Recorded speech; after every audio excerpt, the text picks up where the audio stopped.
Hello, Sridhar. Thank you so much for your time today and welcome to our show. My pleasure, Srinivas.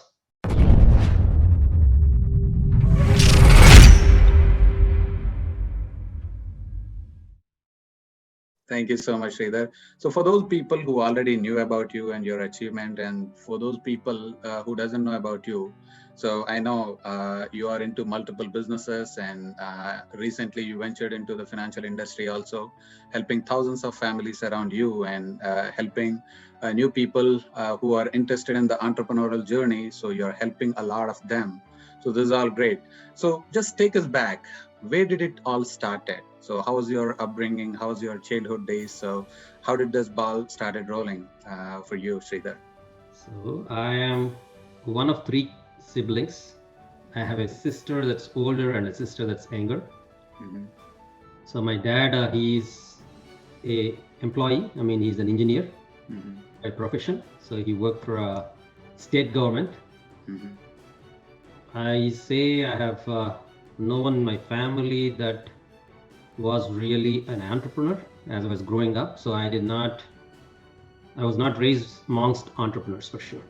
Mm-hmm. So we were, I guess, a happy small family. Mm-hmm. And dad spent a lot of time working in a colony, Sri Salam project. Mm-hmm. So atmosphere is very cozy, very family kind of thing. Mm-hmm. And then I studied my 10th and plus 2 years of my intermediate in Sri Salam project. Mm-hmm. Very few distractions. So Okay. really focused on getting into engineering colleges back then. Mm-hmm. Me and two of my friends from plus two, Mm-hmm. we all have gotten into REC Warangal. Was awesome. Mm-hmm. All of us have gone there, did our electronics and communications engineering. Mm-hmm. This was back in 1984. Mm-hmm. So I got a double-digit rank, and my another friend of mine got a double-digit rank. Awesome. It Mm-hmm. was all good. So, but all three of us went to electronics only. So, Mm-hmm. but having gone from Sri Salem project to REC Warangal, Mm-hmm. not a lot of exposure to life in general. Oh, okay. Okay. With studious guys working hard, studying hard, and ended up in college all by ourselves. Mm-hmm. So it was good times. By the time I got out of college, Mm-hmm. that enthu of dominating academics kind of disappeared in me. Mm-hmm. So I would say I have passed from REC Warangal in second class, actually, not even in first class. So when I got out, Uh-huh. the friends that have gone to college with me, Uh-huh. they got on-campus jobs. Okay. So I was left with no job when I graduated from REC Warangal. And going to US was not even on the radar, being from Warangal and all that. Okay.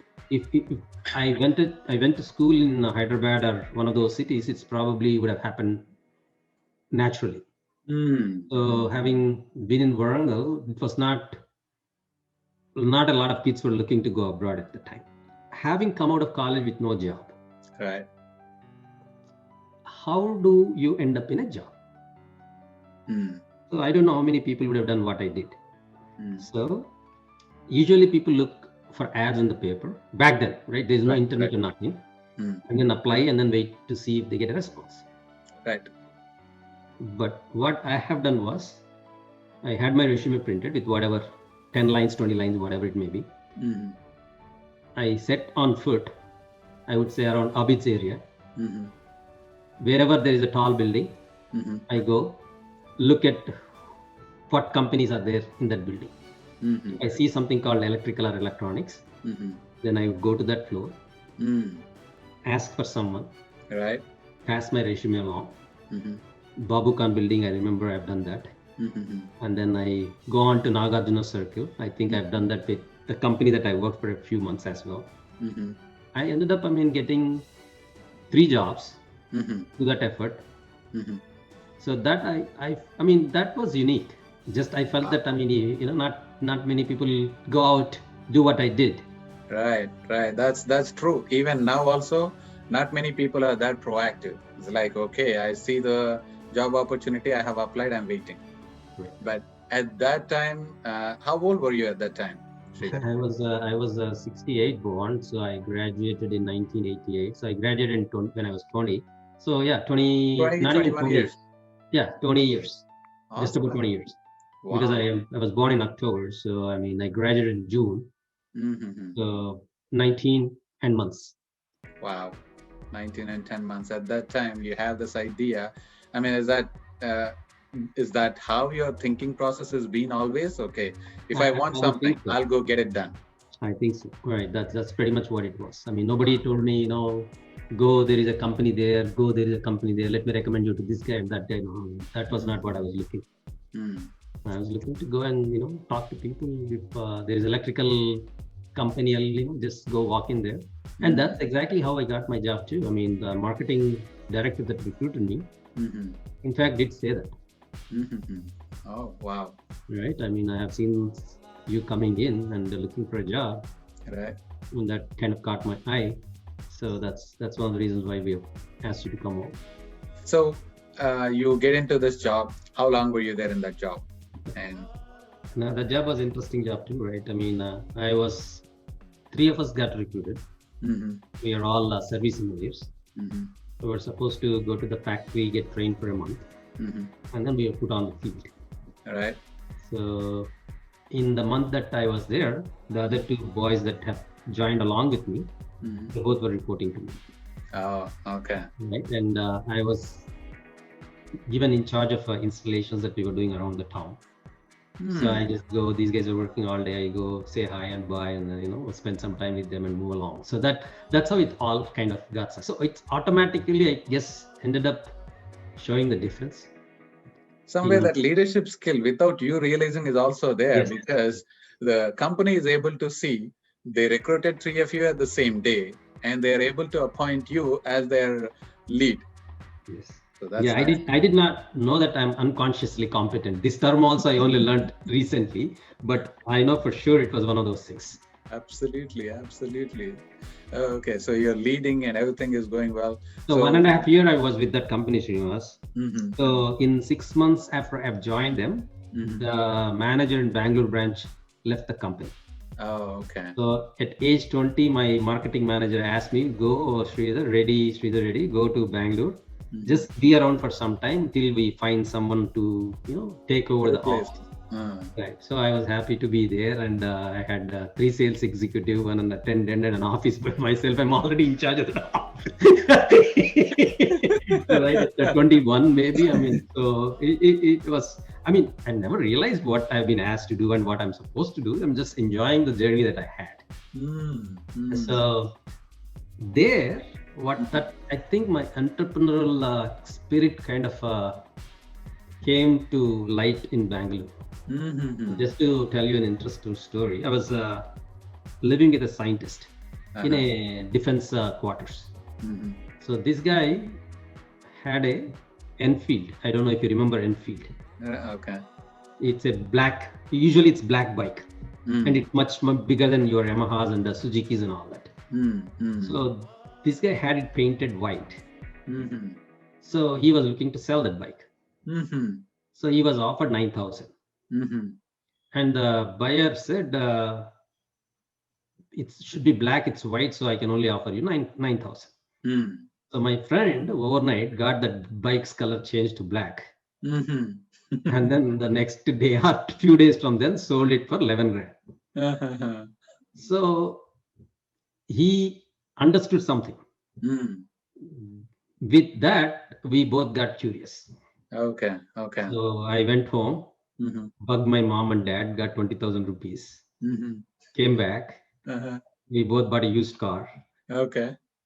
Right. And then got that fixed up, got an ad going in the paper. And my job is not like others, right? I have no boss, nothing. Right. So by then my 3 sales executives have left. There's only 1 sales executive, 1 attendant, and me. So we go chill out for some time, go to a movie in the afternoon, and then don't know what to do for rest of the day. And the guys in Hyderabad no clue what was going on because they had their own share of troubles. Right, right. So one of those days, Mm-hmm. I was sitting in a car Mm-hmm. mechanic shop, Okay. getting the car painted. Mm. So I was sitting. That's when it hit me. Mm-hmm. What the hell am I doing? Okay. I've gone to one of the prestigious schools in the country Mm-hmm. with an awesome rank to be behind. To start with, yeah. Absolutely. And I'm Mm. sitting in front of this mechanic boy that's painting my car, and Right. I'm adding no value and doing nothing. Mm. Mm. So I said, nah, this is not working out. Right. Okay. This is not working out. So fortunately, the friend that I've studied +2 and went to REC Warangal, he always wanted to go to States. Mm-hmm. So I left Bangalore and then went to Hyderabad, Mm-hmm. and he was trying to get TOEFL, GRE done and whatnot to get to US. Mm-hmm. We were both very good friends. So he said, Sridhar, why not? Let's give it a shot. Okay. This was January of, I think, 1990 I came. So yeah, 1989 January. Mm-hmm. 1990 January. Okay. So 1990 January, 88 I graduated, 1990 January, 1.5 years later. Right. I said, okay, what do we got to lose? We got 6 months to go for TOEFL. If visa comes, we get on the flight and, go to US. Right. And thing is, some of the guys that have gone to private college along with us, gone to US already. So that stigma of US being something, we have to be extremely smart, or all that faded away because I saw the guys that have studied with us and haven't even gone to engineering colleges that are, merit colleges and ended up in state. Right. So I said, okay. And then we went to CC Reddy, Visu Consultants is what it used to be back then. So my friend took me there, and all you got to do when you go to Visu is give him papers and money, he'll get you an admission. Only thing is you got to finish your TOEFL. Right. So we had a good conversation with him. He said, okay, go get your TOEFL done, bring me your papers. I'll get you I-20. Okay. So went to Delhi, did the TOEFL, got an I-20, and then goodbye to India. Okay. This was 1990 August. Okay, go on. Yeah, awesome. So I know when you're at Bangalore, when somebody was trying to sell their bike, your friend painted that bike into black, and you guys were able to sell it instead of 9 Rand, 11 Rand. So then you got 20 grand from your parents. And was that for starting a business? That was to buy and sell cars to make money. Yeah, it's hustling, right? You call that as hustle, right? So no, it's not. We didn't need to do that. Right. I'll tell you what hustling is in next episode. As a real hustler is what you want to hear, right? So we just tried something, and we had a couple of accidents, not one. So whatever we got from home is gone down the drain. And thing is, what really got me going is this guy that is my partner. He's a central government employee. He's got a nice cozy job. Right. Here I am sitting in front of a mechanic. That kind of got me thinking too, I think, a little bit. So what did you guys do with that car? Is your plan is to just repair it, paint it out, and flip that car? So basically, you are kind of a automobile flipping business. That's yes. Just to purely flipping only. Okay. Only to flip and make money. So unfortunately, we have done one car, we got into an accident. Somehow we got out of it, and we got another car, we got into accident with that car also. So the business went down the drain. It was time to call quits in that business, actually. So that's your first entrepreneurial journey and lessons learned. Yeah, that is my first trial being an entrepreneur. Okay. So that didn't work out then. So that day when you're getting your car painted, man, what am I doing? So that made you a switch. So now you prepared for that, and you got your I-20, and so back to India. So you came to US, right? That is correct, Srinivas.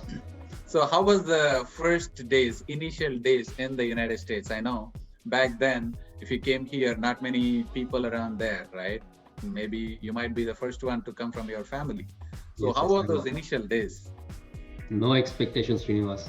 Mm-hmm. Packed the bags, had no one to call, got on the flight, got down in Detroit. Mm-hmm.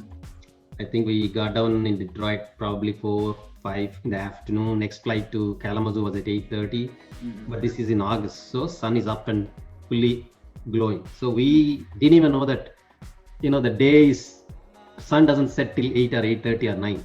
Right, right. Right? So our flight being at 8:30, we were chilling in the airport without even knowing what the time is. Okay, okay. Right? Finally figured out, oh my God, it's getting close to be boarding the time, so we ran. But I mean, think, right? I mean, you come from with no expectation.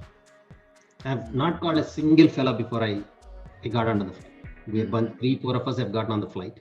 Okay. Right? I had company all the way through. Okay, that's good. All the way through, right? So company was there. So, but I personally did not seek out to see who I know, who my parents know, call them, tell them I'm coming, none of that. Okay, okay. I didn't have a thought. So my dad sold, couple of acres of land and, got enough money to pay for my first semester tuition. So off we go. There you go. Awesome. So when you came in, yeah, I end up, going to Kalamazoo, and luckily Kalamazoo, CC Reddy, the guy that got us the I-20, his son-in-law was in Kalamazoo studying at that time. So with him being there, they picked us up. Very nice family. Took care of us for the night, and then you go on to take a shower, right? You have come from a long flight, and then you get into the tub. Right. How does the water come from the tub? How does the shower get turned on? Yeah, we never used to these things back home, right? Exactly, there is no mug. Oh man, that was something. Then that night, I can't say okay how so he just thinks small things. Yeah. I've never seen them, never heard of it, and all of a sudden here in a foreign land. I mean, it was interesting. And one thing that there was a restaurant that McDonald's or Burger King on the way between our apartments and the campus, our classrooms. So you go in there wanting to eat something. Those guys ask you, Parihara to go. Right. What the hell is Parihara? First of all, I don't even know what they're asking me. I am giving them a big smile. Yes. That guy asked me again, Parihara to go. Right? There is no concept of to go. Right. This is in 1990. There is no concept of to go back home. Right. There is no concept of for here. Right? When you went into a place, you went there to eat. Right. And an accent is a big problem. We just got to US. Right. So, I mean, that was hilarious. Poor guy that's in the counter, man. I don't know what he must be thinking about the hell this guy. Where did these guys come from, right? He just give them a big laugh. Okay, 3. You don't want to say anything else. I mean, actually, for people like us, they put 1, 2, 3, and 4, 5, and 6. So 3. Right? So, I mean, that's just side story. But that was that's amazing. Yeah, that person attending the counter might have had a good laugh with. Yeah, I mean, oh gosh, I mean, it was just hilarious back then. Right. So you're done. So you finish your masters. Then what? How? No. Masters is where the fun begins, Srinivas. Okay. Masters is where fun begins, right? So the very first job we landed in cafeteria. We are all excited. We ran to the Social Security office, got Social Security cards. Right. As soon as we got it, go to cafeteria. Hey, oh my God. Okay, all right, you got a job. Come tomorrow morning. I mean, now there are 6 of us in the 2-bedroom apartment. Okay. 5 of us are supporting ourselves. 1 was supported by his uncle who is already in States. So we all go, right? And this is between summer and fall. So when people left on summer, they left all those dishes without really putting them away. Right. So now we are asked to clean the dishes. And we're not talking about plates and glasses here, right? I mean, we're talking about the dishes that they used to cook. Right. Big dishes. And that's what we were doing that day. The very first day you go find a job in US, we are cleaning dishes and making $3.75 was a minimum wage back then. Okay. So we started with $3.75 and then we worked, 8 hours because school hasn't begun yet. Right. And this guy that is being funded by his uncle is sitting in the sofa and with his hands like this. Hey, how are you guys doing? Oh man, that used to piss me off like there's no tomorrow, right? The Right. story is, I mean, so got started doing that, Uh-huh. and I fortunately I've come for computer science program. Mhm. Though my bachelor's was in electronics and communications, I've come for computer science program. Mhm.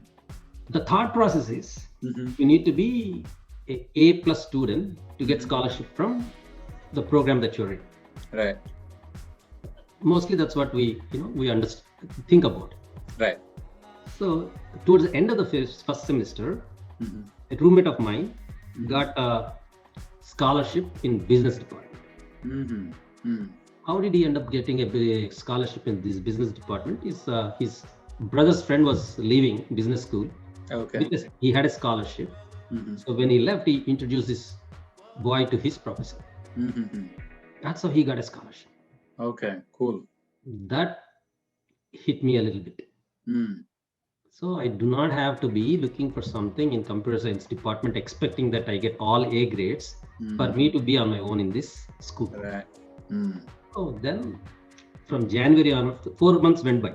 Okay. Right, we paid with what my dad gave me, and I worked. Whatever the money you've got. Yeah. Yeah, and then I had a car as well. Mhm. So then I started going into every department in the campus. Mhm. I kept asking the secretaries, I'm a student in computer science department. I'm looking to see if you would offer any scholarships to master's students. Again, being proactive. Yeah. Oh yeah, absolutely. Absolutely. I mean, the Right. fun begins now, right? So Right. as I was doing it, they all kept telling me, we only offer scholarships to our graduate students. Mm. It went on for almost 2.5 months. Right. I have gone through every department, English department, physics, maths, political science, you name it, I've gone to that department. Mm. Electrical, whatever. Right. Somehow, somewhere along the way, it struck me, the funds that professors get are nothing to do with the department they're in. Right. They are trying to get things done. Correct. Those professors need help. Mm. Then I started going back to the same thing with the secretaries again. Then I asked a different question. Mm. Which professor in your department is doing research? Okay. That they gave me names. Mm. Then I directly go and knock on the professor's door. At least you got a pass to get into the door of the professor's office. I know who, I mean, essentially I go from the gatekeeper's assistance. Right. Right? Because otherwise gatekeeper is always stopping me. Yeah, it's true. I mean, rightly so, because they only offer scholarships to students from that program. Correct. Mm. So, but when I ask this question, they have no hesitation in giving me who the professors that are doing research. Right. They didn't care why I'm asking. Yeah. They were happy to give the names out. Mm-hmm. So then I ended up working with a professor in statistics department who gave me part-time hours. Mm-hmm. And then I ended up working with the political science department professor who also gave me a part-time hours. This is after my 4 months of second semester was over. Now we are in between fall and spring and fall. So there is 4 months gap. Right. May, June, summer. July, August. Summer break. Yeah, May, June, July are 4 months of half time. Mm. So these two professors have given me a few hours. And apart from that, I used to go to the houses across the street that we were renting, knock on the doors, ask the folks, I'm looking for something to do. Is there anything that you want to help you with? I got a painting job. And then our school also has a placement office. Okay. Where anybody locally needed some help, they will call the placements office. They let them know that they're looking for someone to move stuff for 4 hours, Right. do this for some time and whatnot. So first thing I would do is go to the placements office, pull everything out of there, Right.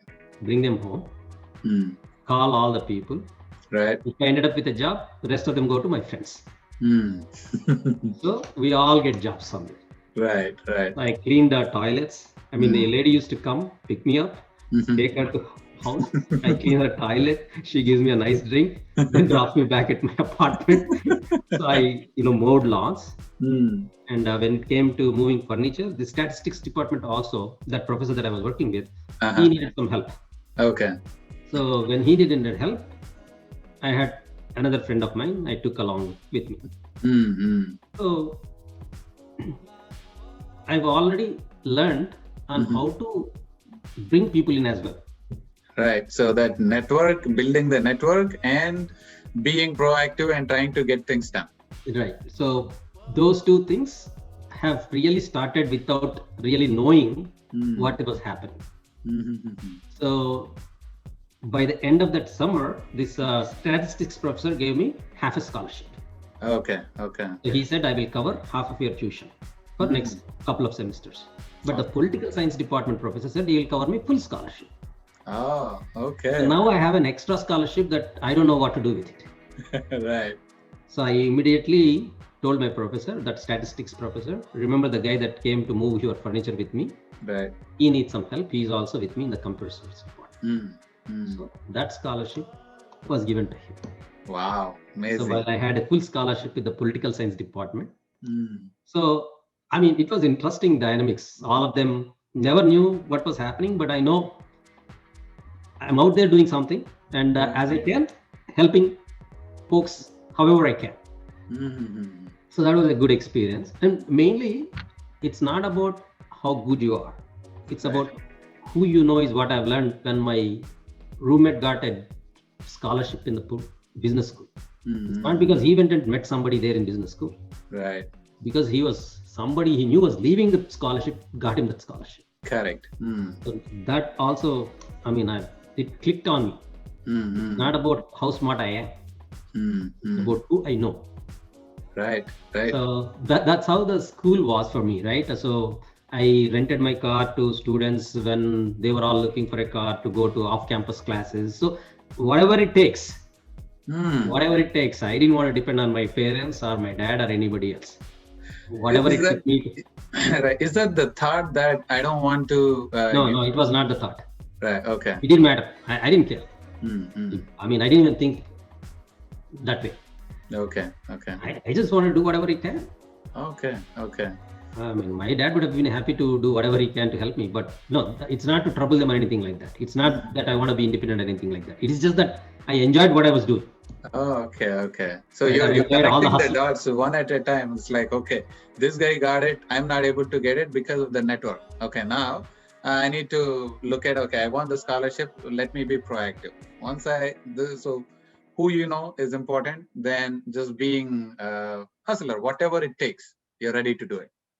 Yeah, that's exactly what I did, right, Srinivas? I mean, whatever it took, all the things. I mean, coming from a family where my dad has servants all along, I never did anything like this to feed myself, but it didn't matter to me at all. I have not even blinked an eye. When the lady asked me to clean the bathrooms, okay, big deal. When somebody asked me to mow the lawns, big deal, right? Nothing mattered to me. I mean, I was not hesitant at all to say what I do and how I did it and what I've accomplished through that process. Not even, you don't have to go through that. It's just an experience, that's all, right? I mean, it's just an experience. So the college went by that way. So when I graduated from school, my younger sister already came to US. Okay. He was already married, who was in Nebraska, my brother-in-law. So I got him to my school and I got him my scholarship that I was leaving with my professor. So I made sure that, my brother-in-law didn't have to pay for his master's degree. Right. So the political science professor, so your brother-in-law got into that scholarship. So he continued it. He continued. And the guy that I got half a scholarship was working in the computer lab. So he gave me my sister a job. Oh, that's amazing. All right. So they both were settled in as soon as they came in. He had a scholarship and she had a job to do and they both were doing fine. So ended up getting my job in New Jersey, first job. And then that's another beautiful lessons learned in that job as well. So yeah, that's my next question. So you're done with this and you took a lot of experiences out of this master's journey and you landed in the first job. usually, especially in US, for the students who came to this country, finding the first job is going to be challenging, and surviving in that first job is going to be even more challenging, right? So, how did that go? So the guy that went to Warangal with me, we both have come, like I said, right, in the same flight. But he went to school in Detroit, so he quickly finished his masters and he got a job already. Mm-hmm. So when I completed my masters, I went and stayed with him. So he was Right. working for a company that does some Oracle work. Mm-hmm. So being with him, so I've learned a little bit and ended up getting a job as a tester Mm-hmm. in AT&T Parsippany, New Jersey. Mm-hmm. So middle of the storm, I was asked to come and get the job going. Mm-hmm. Went and started my job. Along with me, another guy has come in as well Mm-hmm. from Birla Bits Pilani. Okay. But there, we were living with another younger chap than us, Mm-hmm. who is already working at AT&T. Oh, okay. I don't know if you heard the name IntelliGroup ever. Have you come? SAP, being in SAP, you must have IntelliGroup, right? Yes, Yes. I did. Yes. Yeah, I Raj Koneru, I don't know if where he is now. So Mm-hmm. he was one of the guys that were working with AT&T at that time. Mm-hmm. Through Young Intelli. chap. Yeah, in Parsippany, he left his masters in the middle of the program because somehow he ended up in a job. Mm-hmm. So he and my manager used to go out for smoke. Mm-hmm. So in 2 months from the day that I started, he was my roommate as well. We were with him. Okay. We have two of my friends have come to looking for job. Okay. Mm-hmm. They were all staying with us. Okay. So Raj Koneru figured that we were looking for more people. Right. So he then reached out to some vendors that are prime for AT&T, and he told them, I have a project, I have people. Wow. Mm. So what do you guys need for me to route them through you? Mm. So he left them as little as he can. Okay. And my friends didn't care, they wanted a job. So Right. he gave them as little as possible. Right? At that tender age of 20, 21, Wow. Mm. he started making money off of people. Mm. Think Putting about it. people to work. Yeah. Think about it. At an age of 20, Amazing. Raj grew up in money, right? Because his dad was a producer or a director or something in Chennai. Mm-hmm. So their paradigm probably was a little different, Right. right? I mean, being in business, being in money, I mean, he may have already seen some of this, things that would go on. Right. And he Right. had no qualms in making use of that to make money. Absolutely. Mm. Right? So that, I mean, I'm an observer from the beginning. Okay. From the beginning, I'm an observer and a quick adopter of what happens. Mm. If you like what what they are doing, you're easy enough to mold yourself to adapt it. Absolutely. So so I have not asked them anything because those are my friends and whatnot. So I let that experience, get into me. Moved on to another job Mm. in IEEE. I don't know if you've remember International Institute of Electrical and Electronics. That's an organization. Mm-hmm. So I got a job there because my project with AT&T was over. Mm-hmm. And this job in AT&T is all about tuning, something that I've never done. Okay. But I found out there was a guy that from Andhra Pradesh who was working there. Mm. So I reached out to him. I said, I've got a job. Mm. I'm going to start on Monday. I'm a little worried because I've not done tuning before. Right. Said, don't worry, Sridhar. I mean, I've been here for some time. I'll teach you whatever, that I know. So you'll be all right. Mm. So gone there. In 3 months, I'm teaching him. Right? In 3 months, I was teaching him. Right. Mm-hmm. So I learned that I'm quick at learning things. Right. Mm. So these things, kept telling me, I have something that was, good for me. Right. Right. So I overcame some of the objections that I had. Mm-hmm. So that was a good lesson. I always remember that conversation I remember with him vividly, asking him for help before I went there. Right. Right. And then I enjoyed telling him what I've learned and teaching him. Right. So it was interesting. So I mean, that's so. Mm-hmm. That AT&T job, IEEE job I didn't stay there for too long because I got a job back close to the town that I went to school at. Mm-hmm. So Battle Creek, Michigan. Mm-hmm. I got a job in Kellogg's. Okay. Consulting again. Why I chose to go there is my sister and brother-in-law both were 30 miles away. Okay. I said, okay, I was married and they were married, so let's move there. So went to Kellogg Cereal Company. September I went there in 1994. 1995, I think. 1995 September. Yeah, 1994 I got married. 1995 September I went there. When I went there, project is a lot happening in the project. I was a SQL Server programmer, you would call it, PL SQL developer. Okay. A job opening came up. Then by then my brother-in-law was also working in Columbus, Ohio. He was a little too far from where my sister was. So I had a manager who was a contractor. I went to him. I told him, I've got my brother-in-law, he's out there. Let's get him into this job. Okay. He was a contractor through another company. I was a contractor through a different company. Right. He said, Reddy, I will take him, but not through the company that you're working. I'll take him through the company that I'm working with. Okay. I don't care, however, just get him. Right. So he got him into that project. And another 4 months went by. Another opening came along. Okay. And my sister has 1 more year of college to finish. Then I went to him again. He said, I will get her a job. But this guy, though he was working for a contracting company, he has another company that he was using to bill himself out. Okay, right. So he figured my sister, this time he wanted my sister to come through his company so he can, right, and then whatnot. So he said, this is what I want to happen. I said, do whatever you want, I don't care. Right. So how did you start the company? I mean, where did it all begin? I know you're seeing a couple of instances already with your roommate before, now with your manager. So is that what put a seed? Yeah. So what happened was, this manager of mine from Kellogg's was let go. Thing is, he didn't know nothing. To be honest with you, right? He didn't know nothing. He didn't even know how to log on to Unix box. But he ended up being a manager, and he was having good time. But finally, they caught up to it, and he was let go. He left, and then we were there with Kellogg's for some more time. Like I said, I am not happy doing the same thing for too long. Right.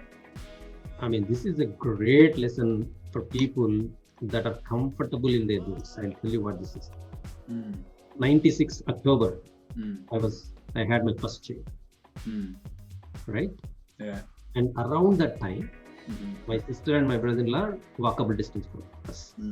This is in Michigan, winter.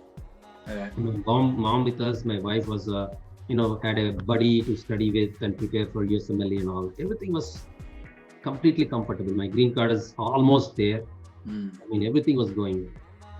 Then out of blue, I called this manager that was let go from Kellogg's. Hey, Charles, how you doing? He's in Green Bay, Wisconsin. Of all the things, he was doing Oracle database administration work.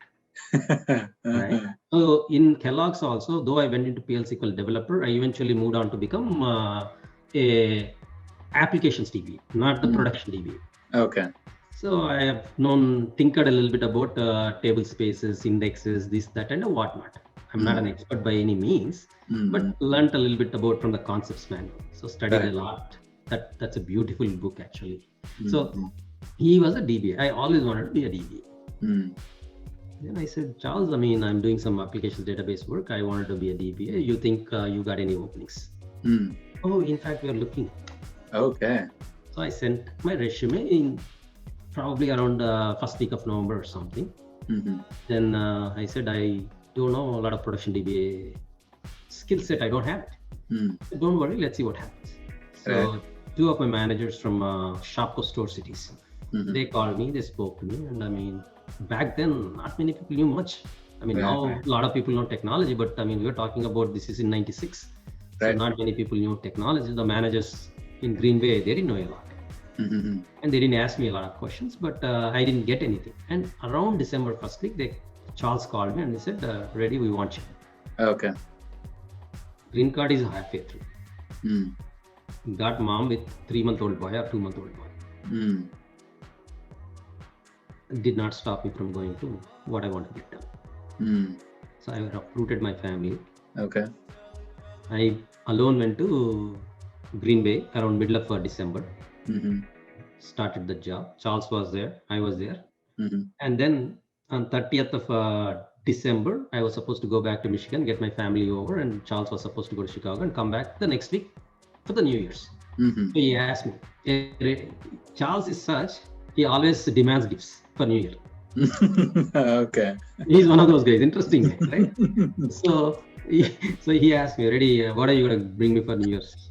I said, Charles, you're not my manager anymore. You're my colleague. So what are you going to bring me?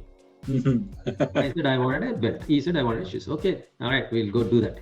Awesome. So I go to Michigan, get a U-Haul, get my mom, right, get my car hooked up, get my wife. We come home, go to job on Monday morning. I went 8 o'clock, 9 o'clock, 10 o'clock. This guy is nowhere to be seen. And it's only 2 weeks for me since I was in that job. Right. And then my manager, Crystal, comes along, calls me. Reddy, we let Charles go on Friday. That's it. I have come there because Charles was there with knowing not a lot. I mean, I know I can survive if he can survive. Right. I recruited my entire family.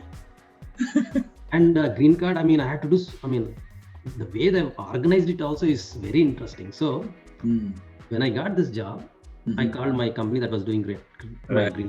I told them my wife got a residency in Appleton, Wisconsin. So I'm going to have to be there. I can't send her alone because we have a young kid and whatnot. Right. So please find a job for me. I know they don't have anything going on in Wisconsin. So I gave them 2 weeks and then called them again. You can't find anything for me. I think, one of my managers at Kellogg's actually is working somewhere. He said they got something. Would you do subcontracting if they allow you to do that? Do that. Yeah, and I don't want you to worry about my moving expenses, this and all that. Just pay me hourly. So because they were very happy. Right. Because they have no expense to bear and they are still keeping me as their employee. Correct. So I was going through Charles' company. So the billing rate was $60. I told Datronics that the billing rate is only $48. So that $12 should directly come to me.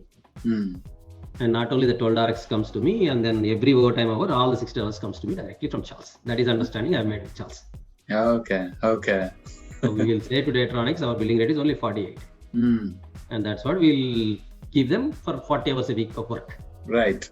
Any overtime or any overtime and the $12 per hour of regular hours. That'll come to I've already started a small consulting LLC. So that is LLC that I wanted to pay for. So I've already made something happen there. Right. So there is an extra income coming in on top of what Datronics was paying in. Right. So went there and Charles got doomed. Scared me, but she said, you are not in trouble. The week that I went to Green Bay, right, 15th of December, Charles was on a training for parallel server. Oracle just introduced parallel server concept back then. Right. So he was sent to Chicago for training, and when they came back on 22nd, after weeks worth of training, they got books. I read those books back forth. So in 3 months' time, I have become invaluable resource for them. Amazing. And they needed more people. Okay, now you have a perfect opportunity. Now I went to my manager. I told them, I have got guys that are good. Unfortunately, they cannot come through the company that I'm here with. They are working with some other company. If you're okay with it, if you have no problem with it, I can introduce that company to you. So manager said, they're dying for good people. Exactly. They want the right resources to get the job done. Absolutely. So then I looked around to see who amongst my friends have started a consulting company. So 2 of my friends that went masters with me, Madhav and Bhupendra, they already incorporated an LLC. They had nothing. They have incorporated an LLC. So we all went to school at the same time.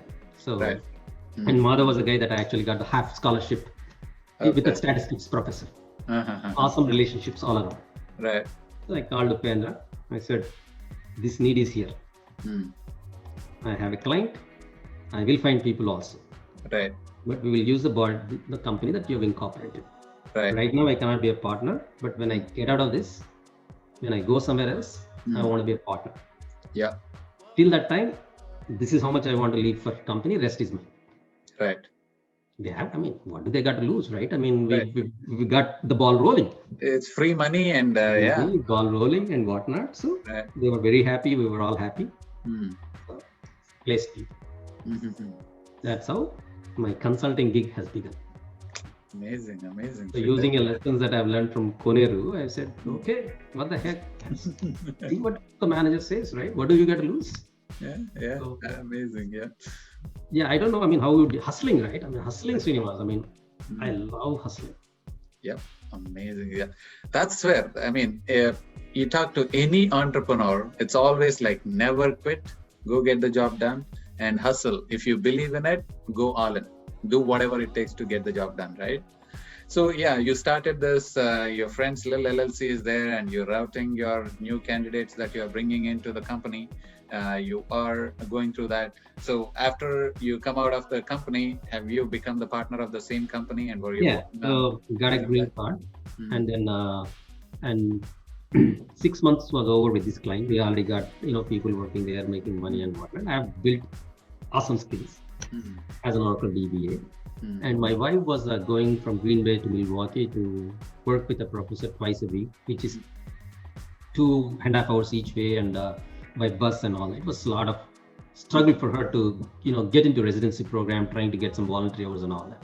So we figured, we move to Milwaukee. So looking for a job and called one consulting company and I wanted $75 an hour. So he said, in a casual conversation, I have a project that can pay you $60, but Johnson Controls probably cannot pay you $75. He slipped the client's name. Okay. So I caught on. I called Johnson Controls directly, HR. Right. He said, I am an Oracle DBA. I've heard you're looking. Who would I speak to? She immediately connected to the director of that division. Right. Charles McCauley. This guy is McCauley. He put me onto the manager. Right. Tom Henkel. So they called me. I mean, I know Oracle back and forth by then. I mean, not many people have done what I've done at that time. Parallel server and all that. Not that Johnson Controls needed any of those skills, but they were looking for a plain vanilla Oracle DBA. Right. So no issues. They invited me for an interview and then I was going by Reddy till then. I wanted to become Sridhar. So Charles, I said, I wanted $75 and this is how I want to be called. He said, Reddy, we will call you Sridhar, but I'll pay you 60. I said, call me whatever you want to call me, pay me 75, otherwise it's okay. I don't care. It's not that important to me. So again, same thing I've told them. I am in the middle, though I've had my green card by then. I told them I'm in the middle of my green card. I cannot come and become an employee of Johnson Controls. I can only come in as a consultant. Then I've introduced the company and me and my friends were together by then. Okay. As a direct vendor to Johnson Controls. Wow. So I started billing directly, no conflict of interest from that point on. Directly billing through my company. Right. And then they were doing a massive Oracle apps implementation. So I was a regular Oracle DBA. Within 3 months, I somehow wiggled my way into that implementation team as a DBA. Okay. That's what I do. Right? I wiggled. There's complete action going on around me.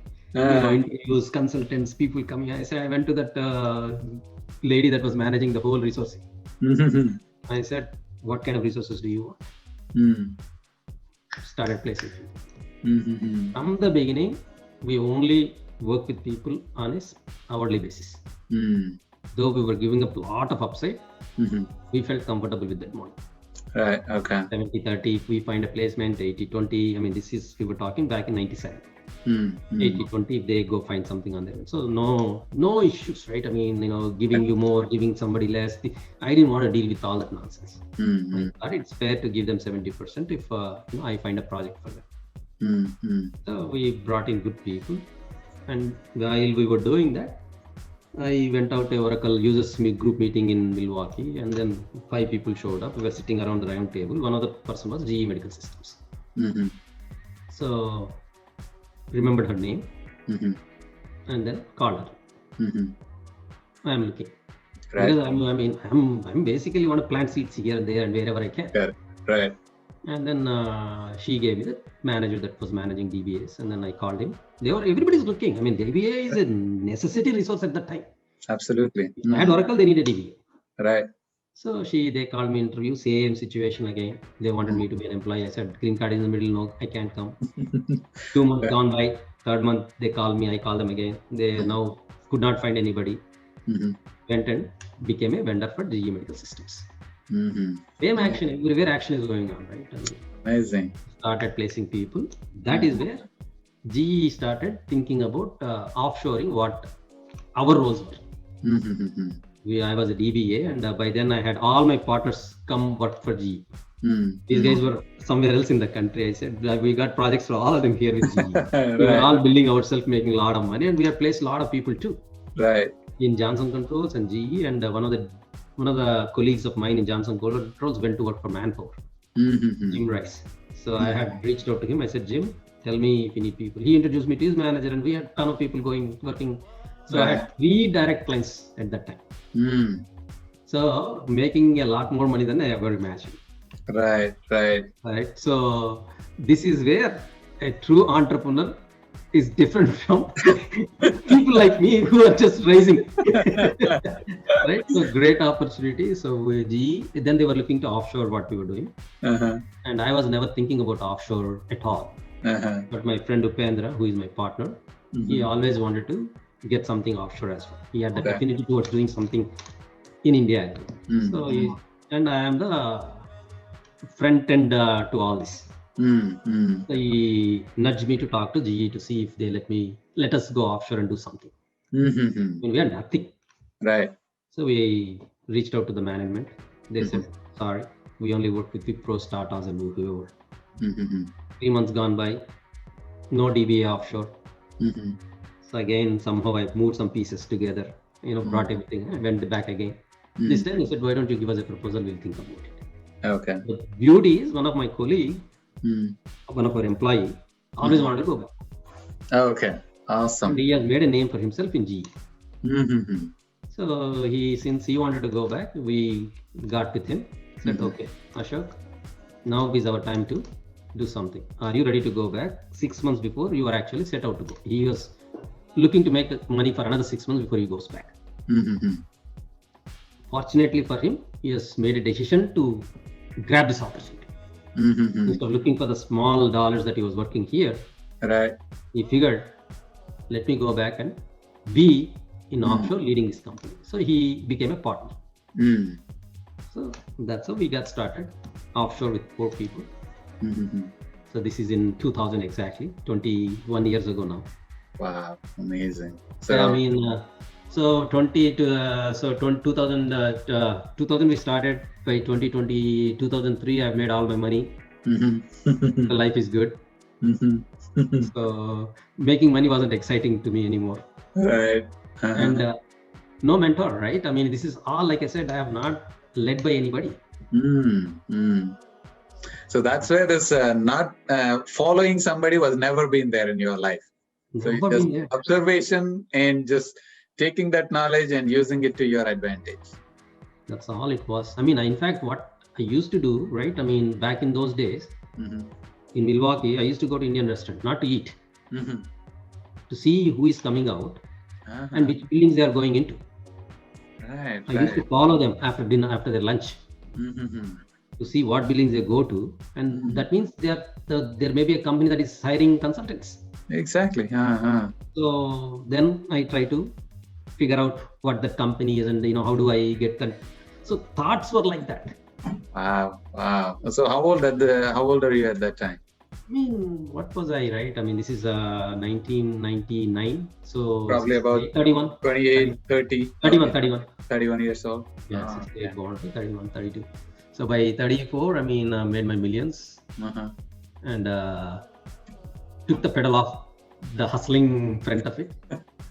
So just to look back, Sridhar, so you are like pretty much when it comes to 20, 21 years old, you tried some entrepreneurial stint and it didn't work out. Then came to US. Then you're observing and you're owning those ideas and using it to your advantage. and by the time you hit 34 years, you already made your $1 million. If somebody is going to start today, based on your experience and lessons learned, what would you say for them to make that? A lot of people who are still in their 40s, 50s are also struggling to come out of that 9 to 5, struggling to, I mean, making $1 million was out of equation for majority of the people who are working, right? So what would you say to them?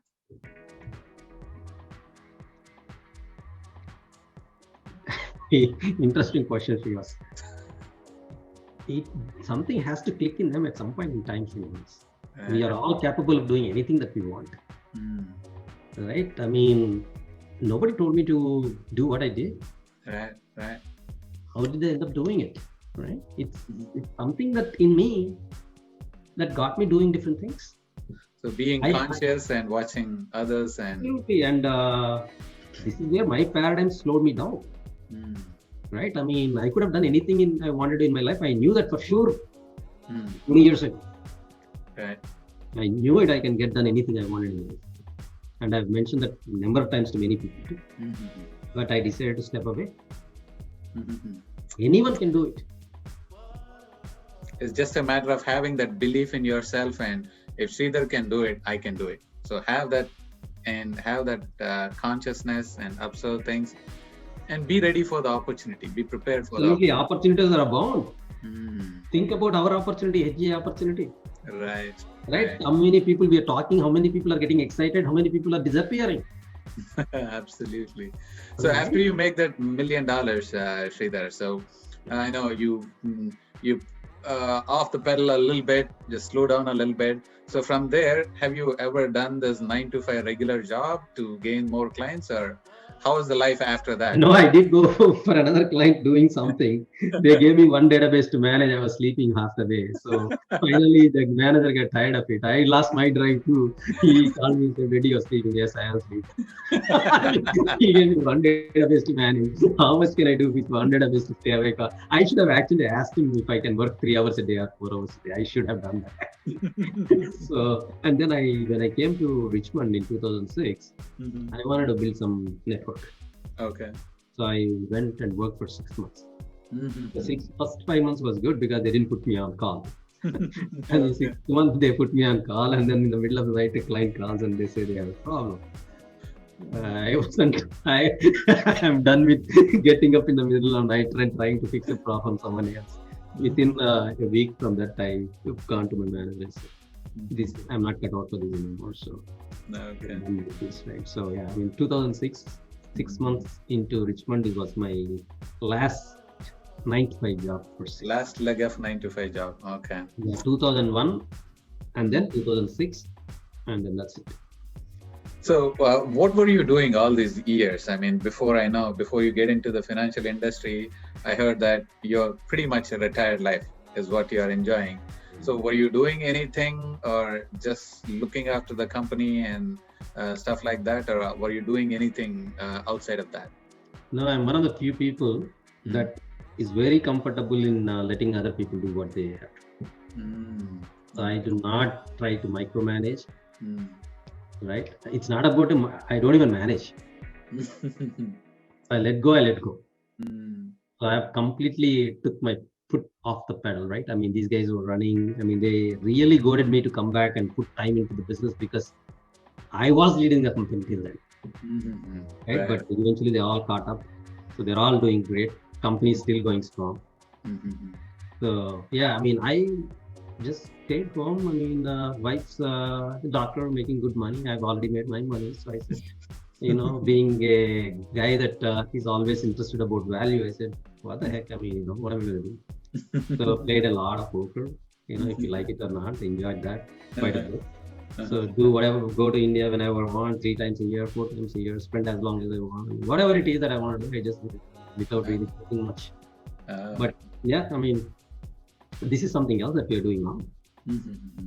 So what I know from 2006 all the way up to like 2018, 2019, that's when you got into the financial business. That's a long time. Yes, and what made you to even think and consider about the opportunity? I know you're into financial services. So what's the first day when somebody came to you and shared this opportunity with you. So how did you feel? Just take us back to that first day, first meeting. How did it go, and what was going through your mind? No, I mean, when Kiran that had this meeting set up for Telugu Association to educate people about finances, Mm-hmm. the model I looked at it, right? Mm-hmm. So model was beautiful. Mm. I mean, I'm already an entrepreneur.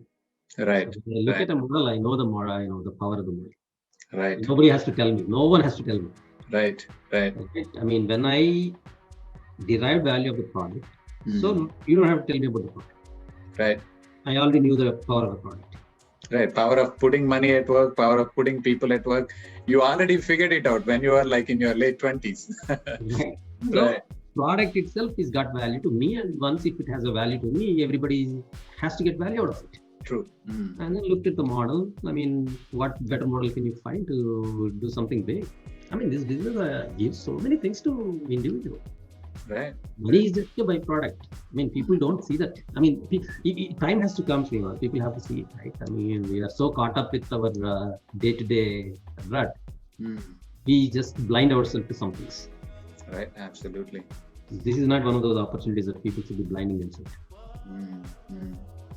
So in your so now you are in one of the executive positions at the current in your current entrepreneurial stint. So if somebody is going to start today, right, he might be listening to this opportunity about, hey Sridhar, what is this opportunity about, right? So what would you say if they want to be successful the same way as you are successful in this business? What would you say that if they are starting from today, what are the top qualities they can nurture so that they can become successful? It's all about value, Srinivas. See what's of value to you. Right. Do you really see the value in what is being presented? Yeah, what the value could be from the product, from the knowledge, from the network, from the income. Find a value that aligns with you. Right. Go after it. If you cannot align with the values that you have with what's in front of you, we are not going to be able to put what it takes. Right. So nice. I would recommend everybody think about if I do this, is there anything I can get out of it? First thing, before something else. Right. Can I improve my communication skills? How does it improve my communication skills? Can I develop my network? What am I developing this network? Whatever it may be, right? Right. It's amazing. So yeah, we are getting close to the conclusion of the session. So with all the experience that you have, the entrepreneurial stint that you have, and starting from a failed business person all the way up to you are a failed business owner at the age of 2021, he's able to turn around things and be able to make millions of dollars at the age of 34, 35 is amazing. So with all this experience and wisdom, for those people who are in the same position as you were at the age of 21, so what would you say? You got to find a purpose. I mean, you got to make a decision. I want to do this, just whatever it may be, just do it. I mean, things have changed, you know, as far as we did not have the liberty of choosing to do what we want to do. Right. Now we are all wealthy. Right. Your kids, my kids, and some of our friends can make a decision. Right. So find your why and understand why you want to do what you want to do, and just hustle for it, whatever you believe in, either evolve or dissolve. Right. Hustle. I mean, people have a wrong connotations about hustle. Right? It's a great word in my dictionary. Absolutely. Do what the hell it takes, right? I mean, whatever it takes.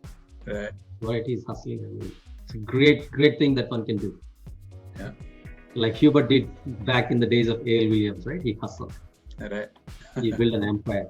And he's still hustling at 70, 69, 70 year old. It's amazing. Right. I mean, right now, right, where I am, it's not the money anymore. Looking at Hubert. Right. And I've been following Rob Proctor lately. Looking at him, right? 85 or so years old. Looking at Joe Biden. Mhm. These guys are way past there. Mhm. They're as old as our parents are. Right. They're still dreaming. They're still running. Amazing. So just Yeah. think about it, right? So when somebody says, I mean, our time has gone by when they're 45, 50, I say, no, we are young now. We're just beginning. We're just beginning now. That's what I'm telling everybody. I have decided I'm never going to say I've retired anymore. Right. But the word is completely gone from my dictionary now. I love that, man. I love that. So, in closing every episode, we play a game called Words of Wisdom, Sridhar. So, it's a game where I'm going to tell you a word or phrase, and you're going to give me whatever the first word or phrase that comes to your mind based on Okay. your wisdom. So, the only rule here is you cannot repeat yourself twice. Okay. Okay. We All ready? right. Awesome. So, leadership. Vision, do something that, I mean, that takes you to places and then pull people along. So, Show the vision to people. right. So, challenges. Fun. Life now. Great. God. Someone that's always there. That's Mentor. watching over us. Right. Mentors. Haven't found one that really I follow. Money. Money is just an object. It comes. It's okay. So, future. Superb. Your business. Unbelievable. Your passion. Build leaders. All right. Are you ready for the last one? Sure. Entrepreneurship. Do whatever it takes, man. Thank you so much. You certainly got your entrepreneurial skills here today. Sridhar, thank you so much for spending time with us. It's an honor to have you here. For those of you guys who are watching this, I hope you learned a lot from this session, and you might be able to look into Sridhar's life and whatever the struggles that you're facing today. It's not that Sridhar is coming from a big background or anything. He started from the pretty much like any one of us in this country. And he is able to make it big. So I hope this is helpful for you guys. Until the next time.